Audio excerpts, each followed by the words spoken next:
안녕하세요. 정오너입니다. 오늘은 구매 대행에 대해 그냥 있는 그대로 현실적으로 이야기해 보려 합니다. 요즘 유튜브 보면, 아니 예전에도 그랬어요. 3개월이면 월천, 하루 2시간이면 됩니다. 이런 말들 자주 보이죠? 그 말들 완전히 틀린 건 아닙니다. 근데 다 맞는 것도 아니에요. 문제는 그 뒤에 어떤 현실이 있는지는 거의 아무도 얘기 안 해준다는 겁니다. 그래서 이 영상에서는 그 부분을 좀 더 솔직하게 있는 그대로 알려드리려고 합니다. 이걸 보고 나서도 그래도 한번 해보자는 생각이 들면 그때 시작하셔도 됩니다. 근데 이걸 안 보고 겉으로 보이는 말만 믿고 시작했다가 힘들어지는 건 결국 본인 책임입니다. 제가 간단하게 PPT 자료를 준비해 봤는데요. 그냥 하나씩 좀 말씀드려 볼게요. 제가 이 영상에서는 구매 대행의 현실을 한번 보여주려고 이 영상을 촬영을 했고요. 저랑 같이 하나씩 보면서 제가 설명을 드려 볼게요. 이 영상을 다 보고도 구매 대행이 할 의향이 있으시면은 안 본 것보다는 훨씬 좋은 선택지가 될 수도 있습니다. 구매 대행은 생각보다 훨씬 어렵고 해야 돈이 됩니다. 이게 무슨 말이냐면은 유튜브에서는 사업자 등록하는데 3분, 통신 판매 신고 한 2만원, 3만원 내고 5분 만에 완료. 그리고 오픈마켓 플랫폼 입점 5분 이렇게 해서 한 10분이면은 10분에 한 3만원 정도 투자하면은 1인 사업가가 된다고 얘기를 하죠. 그 말 맞습니다. 근데 그 이후에가 문제죠. 이제 구조도 모르고 어떤 상품을 팔아야 될지도 모르고 마케팅이 뭔지도 모르고 이런 되게 많은 무수한 것들이 있어요. 종류도 되게 많고 그래서 생각보다 쉽지 않습니다. 절대 쉬운 거 아니에요. 어렵습니다. 그리고 버텨야 돈이 됩니다. 이 말이 무슨 말이냐면은 구매대행 로켓크로스 사입 이런 것뿐만 아니라 모든 사업이 처음부터 잘 되는 건 없어요. 본인이 성장하고 그 성장에 맞게 매출도 따라오는 거고 그래야 무너지지도 않고 그런 어떻게 보면 고난과 역경을 다 견뎌야 되는데 되게 유튜브에서 풀어놓기를 너무 그냥 빠르게 돈 많이 번다라고 얘기를 해놓으니까 사람들이 되게 기대를 많이 갖고 이 이커머스 시장에 진입을 해요. 근데 절대 그러면 안 됩니다. 그리고 무조건 버텨야 돈이 되거든요. 그냥 저도 그랬고요. 근데 대부분이 그래요. 진짜 완전 어마어마한 레벨을 가진 분 아니시면은 그냥 다 똑같습니다. 버텨야 돈이 됩니다. 한두 달 해보고 성과를 바라는 거는 그냥 배짱일 뿐이에요. 다들 잘 되는 것처럼 보인다. 하지만 그게 전부는 아니다. 이게 무슨 말이냐면은 아마 이커머스 시장에 진입을 하시는 분들 딱 보면은 어떤 강의에 어떤 수강생의 인터뷰 영상을 보면서 자극을 많이 받고 들어올 겁니다. 근데 정확히 아셔야 돼요. 유튜브에 나오는 사람들은 잘 된 사람만 나온 겁니다. 잘 안 된 사람은 절대 안 나오잖아요. 근데 확실하거든요. 그 유튜브에 나오는 영상 하나하나 인터뷰하신 분들을 보면은 그 뒤에는 20명, 많게는 50명, 100명까지도 떨어진 사람이 있다는 거예요. 그 중에 한 명 잘 되면은 그 분이 촬영을 하는 겁니다. 그러니까 여러분들도 보실 때 꼭 잘 된 사람만 보고 약간 그 뽕에 취하지 마시고 그 뒤에 안 된 사람도 생각을 해보셔야 돼요. 그리고 잘 된 사람은 왜 잘 됐는지, 안 된 사람은 왜 안 됐는지 정확히 아셔야 됩니다. 그리고 말씀드리고 싶은 게 절대 쉽게 돈 버는 거 없어요. 그거를 꼭 아셔야 됩니다. 다시 한번 말씀드리지만 잘 된 사람은 왜 잘 된 건지, 안 된 사람은 왜 안 된 건지 그거를 캐치하는 게 더 중요합니다. 구매대행 로켓크로스 돈 벌 수 있습니다. 근데 그 전에 버텨야 합니다. 돈 벌 수 있다고 제가 자신있게 얘기할 수 있는 이유는 제가 돈을 벌고 있잖아요. 제가 사기치는 것도 아니고 그냥 저를 얘기할 것 같으면은 이 구매대행 로켓크로스 사업을 한 지는 1년 됐고요. 거의 한 3, 4개월 차까지는 매출이 완전 바닥이었어요. 그냥 계속 적자였고 계속 성장 중이었던 거죠. 하루에 16시간 이상씩 일하면서 계속 버텼습니다. 그리고 이제 한 8개월쯤 되니까 월 매출은 2억을 됐고요. 그리고 이제 1년 차까지는 1억 5천에서 2억을 유지를 하고 있어요. 직원분도 3분이 계시고요. 그냥 저희도 열심히 되게 버티면서 지금도 살아가고 있습니다. 그러니까 처음에 무조건 잘 된다는 생각을 버려야 돼요. 유튜브의 뽕에 취하지 마시길 바랍니다. 절대 쉽게 돈 버는 거 없어요. 꼭 알고 계셨으면 좋겠습니다. 여기서 제가 또 말씀드리는 건데요. 기대치가 비정상적으로 높다. 이 말이 그 말입니다. 유튜브에 보면은 잘 된 사람만 나와요. 그러니까 너도 월천, 나도 월천, 우리 모두 월천. 약간 이런 생각을 할걸요. 그래가지고 강의비를 내면은 나도 저 정도는 벌 수 있겠다 라는 엄청난 뽕에 취합니다. 근데 절대 안 그래요. 절대. 그 중에 100명 중에 한두 명? 막 이렇게 나와요. 근데 그게 본인일 거라는 생각은 버렸으면 좋겠어요. 그분들은 거의 뭐 미친 사람처럼 그거에만 몰두한 사람들만 그렇게 됩니다. 저도 그랬고요. 저도 거의 미친 사람처럼 몰두했거든요. 그거 아니면은 그렇게 할 자신 없으면은 그 뽕에서 빠져나오셔야 됩니다. 현실적으로 그냥 뭐 한 2달, 3달 하고 순수익 한 200, 300 그 정도 가져간다 생각하고 하셔도 나쁘지 않은 것 같아요. 그러면서 점점 공부도 더 열심히 하고 성장도 많이 하며 배우는 것도 배움의 양을 늘리고 더 성장도 하면서 이제 기대치를 본인이 스스로 높여야죠. 본인이 행동한 만큼, 본인이 실행한 만큼 월 순수익이 올라간다라는 걸 꼭 알고 계셔야 됩니다. 절대 처음부터 돈 버는 거 없다고 또 말씀드릴게요. 기대치를 낮추셔야 됩니다. 처음에는 한두 달 하셨으면은 그 인터뷰에서 보던 막 월 1,000만 원, 월 억대 버는 사람들 이런 걸 보지 마시고 그냥 현실적으로 하루에 얼만큼의 시간을 투입해서 이 정도 월 순수익이면은 나는 이 정도 받을 자격이 있다. 이 정도는 알고 계셔야 됩니다. 강의에 대해서도 살짝 얘기를 해볼게요. 강의는 방향일 뿐입니다. 결과는 스스로 실행해야 나오는 겁니다. 이게 무슨 말이냐면은 방금 전에 말씀드린 내용이랑 겹치는 부분인데요. 강의는 정보만 알려줘요. 근데 저는 강의를 추천하긴 합니다. 이유는 어떻게 보면 그 강사의 시행착오를 저희는 돈을 주고 사는 거잖아요. 근데 저희가 제일 중요한 거는 시간입니다. 시간은 돈으로 살 수가 없어요. 그리고 시행착오를 무조건 줄여야 됩니다. 왜냐면은 그 시행착오가 나의 엄청난 시간을 쓰고 엄청난 돈을 쓰기도 합니다. 어쩌면 그 시행착오 때문에 강의비보다 더 많은 돈을 쓸 수도 있어요. 저는 막 광고도 이것저것 테스트해 본다고 돈도 많이 썼고 강의비보다 훨씬 많이 나옵니다. 그러니까 자기가 하고자 하는 방향의 강의를 꼭 골라서 하나쯤은 들어봐도 나쁘지 않을 것 같습니다. 그치만 그 전에 제가 말씀드린 의지가 있어야 돼요. 의지가. 어떤 의지가 있어야 되냐면은 나는 무조건 이 강의를 듣고 이거를 실행을 한다. 어정쩡하게 할 거면은 들을 자격도 없습니다. 자격이 없는 게 아니죠. 그냥 돈 날리는 겁니다. 그러니까 무조건 이 강의를 듣고 나는 저 강의의 방향대로 몇 개월, 최소 3개월, 4개월은 지속을 한다. 라는 마음가짐, 절대 무너지지 않는 마음가짐을 꼭 갖고 있어야 돼요. 그게 아니면은 강의비 날리는 거죠. 사기도 많죠. 물론 강의 사기도 많은 것 같아요. 근데 잘 고를 수 있어요. 그리고 또 말씀드리지만 스스로 실행해야 결과가 나옵니다. 강의만 들었다고 돈 버는 거 절대 아니에요. 견디고 버티고 스스로 실행해야 됩니다. 그래야지 성과가 나오는 거고 그래야지 남들이 원하는 월천까지도 벌 수 있는 겁니다. 감정 소모와 멘탈 붕괴의 일상. 구매 대행도 사업입니다. 매일매일이 문제고요. 그 문제 해결을 하는 게 대표입니다. 그래서 매일매일 문제가 나왔을 때 그거를 어떻게 해결하느냐. 계속 멘탈이 나갈 겁니다.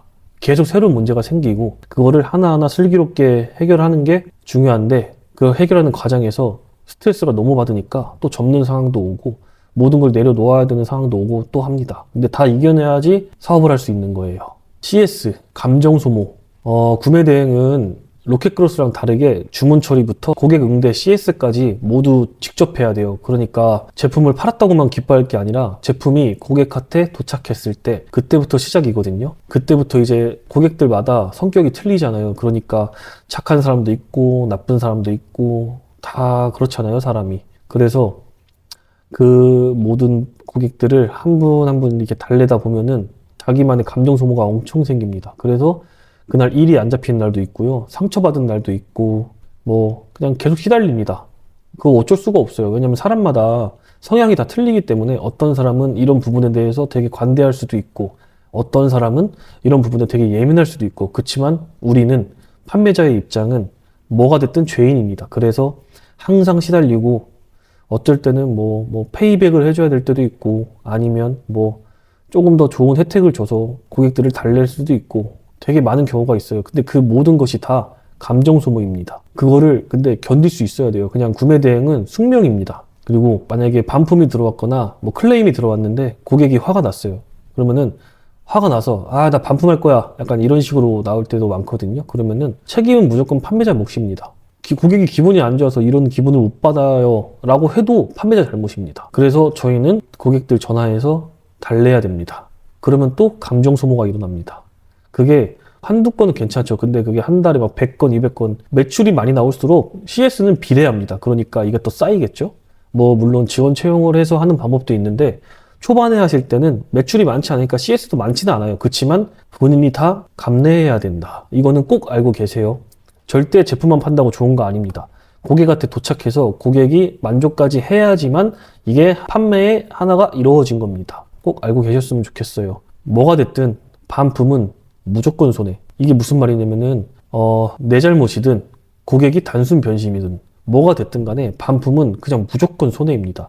왜냐면은 아무리 배송대행지 뭐 보험이 있고 아니면은 그 뭐 플랫폼에 보상 처리 시스템이 있어도 100%다 받는 게 아니고요. 그리고 플러스 그 반품이 들어오는 과정까지의 그 시간, 고객과의 CS 시간, 그리고 그때 소비되는 나의 감정들까지 이 모든 게 다 손해입니다. 그래서 반품을 안 받으려고 뭐 페이백도 하고 또 다른 혜택도 줘보고 고객한테 공감도 해보고 공감을 해주고 또 혜택을 주려고 하고 이거를 계속 반복하는 거거든요.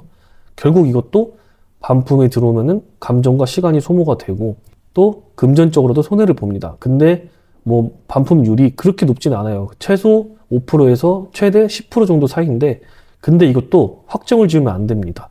어떤 키워드에 어떤 제품은 반품률이 엄청 높은 것도 있고요. 다 틀려요. 일단 근데 이게 정확한 거는 고객마다 성향이 틀리기 때문에 장담을 못 해요. 어떤 고객은 아까도 말씀드렸지만 어떤 고객은 이런 제품은 이 정도는 괜찮아. 근데 어떤 고객은 이 정도는 말이 안 돼. 반품. 약간 이렇게 다 틀려요. 그러니까 이 모든 것은 자기가 직접 겪어봐야 됩니다. 그러니까 이런 것도 약간 좀 안 좋은 단점이죠. 구매 대행의 단점. 구조적 현실. 수익은 생각보다 어렵다. 이게 무슨 말이냐면은 특히 초반에 여러분들이 만약에 구매 대행을 시작하면요. 원래 구매 대행 마진은 20%에서 30% 사이가 그냥 평균적인 마진이고요. 그리고 로켓그로스는 15에서 25%가 평균적인 마진입니다. 근데 이게 뭐 그냥 평균입니다. 평균. 다 틀려요. 판매자마다. 근데 초반이 특히 수익이 어렵다는 거는 왜냐? 실력도 없어요. 그리고 초반에 생각보다 결제할 게 많습니다. 최소 프로그램. 예를 들어 키워드 툴, 디자인 툴, 아니면은 주문 처리 프로그램 이런 거는 그래도 결제를 해야 되거든요. 그 돈도 돈입니다. 그렇게 큰 돈은 아니지만 뭐 사업을 했다고 했을 때 그렇게 큰 돈은 아니에요. 그렇지만 그것도 돈입니다. 그러니까 그 돈도 쓰고 뭐 초반에 이제 성장하는 과정에서 매출은 당연히 적겠죠. 그러면은 이제 광고비도 쓰고 뭐 마케팅 비용도 쓰다 보면은 이제 나가는 돈이 계속 생깁니다. 매출은 천천히 올라가는데 나가는 돈은 생각보다 한 방에 나갑니다. 그래서 특히 초반에 수익 실현하기가 어렵다. 그러니까 손익분기점을 맞추려면은 저는 한 두세 달은 있어야 된다고 봐요. 그래야 손익분기점. 근데 제가 말씀드렸잖아요. 거기서 버티고 버티다 보면은 손익분기점을 넘어서 점점 자기만의 순수익이 됩니다. 그 과정이 되게 힘들어요. 별거 아닌데 힘듭니다. 정신적으로. 그래서 멘탈 관리가 중요해요. 방금 말씀드렸는데 마진이 작다고 얘기한 게 여기서 나오네요. 구조 자체가 빡세다. 왜냐면은 광고비 아니면 프로그램비 등 이게 무슨 말인지 방금 말씀드렸죠. 뭐 키워드 툴 아니면 주문 처리 툴 아니면 디자인 툴 이런 거는 기본적으로 결제를 하고 갖고 있어야지 이 온라인 쇼핑몰을 진행하는데 문제가 안 돼요. 큰 비용은 아니지만 그래도 비용입니다. 그리고 초반에 한 두 달은 이 상품을 올리면은 마케팅도 해야 되고 광고도 해야 됩니다. 근데 그 광고비도 계속 나가지, 마케팅 비용 나가지. 근데 초반에는 아직 성장이 되는 과정이기 때문에 실력이 많이 없어요. 판매할 수 있는 실력이. 그래서 초반에는 돈을 벌기 쉽지 않은 구조입니다. 한 두 달, 세 달 정도 지내야지 이제 손익분기점 맞춰지고 그 후에 조금씩 수익이 점점 순수익이 올라가는 구조입니다. 그래서 그 초반에가 견디기 너무 힘들어요. 그렇지만 그걸 다 이겨내고 견디셔야지 구매 대행을 할 때 아니면 로켓그로스를 했을 때 괜찮다. 대체로 근데 이거를 견디다가 그만둡니다. 여기서 또 한 단계 진입장벽이 생기는 거예요. 한두 달에 적자가 나온다고 해서 버티냐 아니면 무너지냐. 월 매출 1,000만 원, 순이익은 100도 안 남는 경우. 이게 제가 처음에 한 달, 두 달 이럴 때 말씀드리는 거예요. 매출은 점점 우상향합니다. 본인이 성장할 마음만 있으면. 근데 순이익이 100도 안 남는 경우는 초반에 결제할 것들이 제법 있잖아요. 뭐 프로그램 비들, 기본적인 거, 키워드 툴, 디자인 툴, 그리고 주문 처리 툴 이 정도는 무조건 결제를 해야 되거든요. 그런 거랑 광고비, 초반에 광고비 쓰고 마케팅비 쓰고 이러면서 시행착오를 겪으면서 배우는 게 많거든요. 그때 순이익 100도 안 남습니다. 안 남아요. 적자일 수도 있어요. 왜냐면 그 안에서 또 반품까지 먹으면은 적자입니다. 아무리 보상을 받아도 적자예요. 그거를 꼭 알고 계세요. 현실은 견디는 사람만이 살아남습니다. 이게 무슨 말이냐면은 아까도 말씀드렸잖아요. 한 달, 두 달, 세 달 이렇게 견디다 보면은 본인이 점점 성장을 합니다. 이게 키워드 보는 눈도 생기고 고객들한테 뭘 팔아야 팔리는지 이런 것도 좀 알게 되고 뭐 광고는 어떻게 좀 건드려야지 조금 더 적은 예산으로 많은 효율을 낼 수 있는지도 알게 되고 이 과정을 견뎌야 됩니다. 그러니까 손해만 보고 절대 끝내면 안 된다는 소리예요. 그 과정을 견디다 보면은 점점 매출은 우상향합니다. 그래서 그 과정을 견디다가 꾸준히 견디면서 점점 계속 성장을 하는 사람이 결국에는 올라갑니다. 그리고 제발 부탁인 건데 꼭 성공한 사람만 보지 말고 제발 사라진 사람 좀 봤으면 좋겠습니다. 또 말씀드리지만 유튜브에 나오는 사람들은 100명 중에 1명일지 500명 중에 1명일지 이거는 아무도 모릅니다. 그런 사람만 보지 말고 사라진 사람들 왜 사라졌는지 그거를 꼭 생각해 보셨으면 좋겠어요. 제가 뭐 겁주려고 한 건 아닌데 뭐 이 정도의 단점이 있습니다. 근데 제가 이렇게 얘기해서 제가 하는 말을 조금 듣고 생각을 해보시면은 와닿을 수도 있거든요. 제가 이런 얘기를 했잖아요. 그래서 뭐 겁을 먹었을 수도 있고, 그러면 너무 안 좋네 라고 또 생각할 수도 있지만, 제가 이렇게 얘기를 했을 때도, 그래도 난 할 수 있어. 난 할 거야. 이 정도의 각오가 된 분이 있으면은, 그때는 저는 진짜 시작해도 된다고 생각을 합니다. 결론인데요. 저는 뭐, 희망 메시지를 드리진 않습니다. 그냥 안 되는 분을 뭐 되게 할 수는 없잖아요. 그러니까 그거는 뭐 사기죠. 그래서, 제대로 해볼게요 라고 말할 사람만 살아남는다. 이게 무슨 말이냐면은 진짜 나 제대로 할 거야. 뭐 핑계 안 대고 뭐 남들 뭐 놀 때 조금 덜 놀고 안 놀고 뭐 조금 배제를 할 수 있는 사람은 살아남습니다. 좀 견딜 줄 알아야 돼요. 그리고 꼭 각오가 된 사람만 시작했으면 좋겠습니다. 그냥 대충 하고 1000만 원 벌 생각할 사람들은 하지 마세요. 그냥 안 하는 게 낫습니다. 돈만 써요. 결론은 제가 말씀드린 이 내용은 희망 메시지는 아닙니다. 근데 제가 이렇게 뭐 단점을 얘기하고 있는데 이 단점을 듣고도 이 정도는 내가 견딜 수 있을 것 같아 라고 하면은 정말 해도 되거든요. 그때 하면 됩니다. 그래서 희망 메시지는 아니지만 그냥 이걸 보고도 할 마음이 있다 그러면은 좀 더 나은 방향으로 갈 수 있지 않을까 저는 생각합니다. 현실 조언을 조금 해드릴게요. 버티는 게 실력이고 감정 관리도 기술입니다. 제가 아까 계속 말씀드린 내용이 첫 달 한 달, 두 달, 세 달이 정말 힘듭니다. 무지에서 시작하기 때문에 정말 멘탈이 많이 나가거든요. 그 안에서 작은 주문이 들어오는데 거기에 플러스 CS까지 온다? 멘탈이 나갑니다. 그럼 감정 관리가 안 되겠죠? 감정 관리가 안 되면 일도 못 합니다. 근데 감정 관리를 할 줄 알면은 그것도 기술이 됩니다. 약간 어떻게 보면 로봇가 되는 거거든요. 근데 그 정도는 할 수 있어야 됩니다. 그래야지 좀 더 나은 사업의 방향으로 이끌어 나갈 수가 있어요. 구매 대행은 진입 장벽이 낮은 게 아니라 현실 장벽이 높은 비즈니스예요. 제가 말씀드렸죠. 뭐 사업자 등록하고 통신 판매업 신고하고 온라인 플랫폼 입점하기는 너무 쉬워요. 상품을 뭐 또 올리면 팔릴 수도 있어요. 그렇지만 거기까지는 진입 장벽이 낮아요. 근데 그게 아니라 고객한테 제품이 도착을 하고 나서부터 시작입니다. 그래서 여기서부터 많은 사람들이 포기하기 때문에 그거를 다 이길 수 있어야 됩니다. 그거를 이길 수 있으면은 점점 성장해서 월천까지 벌 수 있는 길로 그냥 계속 올라갈 수 있을 겁니다. 그래야 월천까지 갈 수 있는 길이 나옵니다. 꼭 명심하셨으면 좋겠어요. 그리고 이 영상을 보고도 괜찮을 것 같으면은 그때 천천히 공부를 하시고 진행을 해보셔도 나쁘지 않을 것 같습니다. 감사합니다. 다음 영상에서 뵐게요.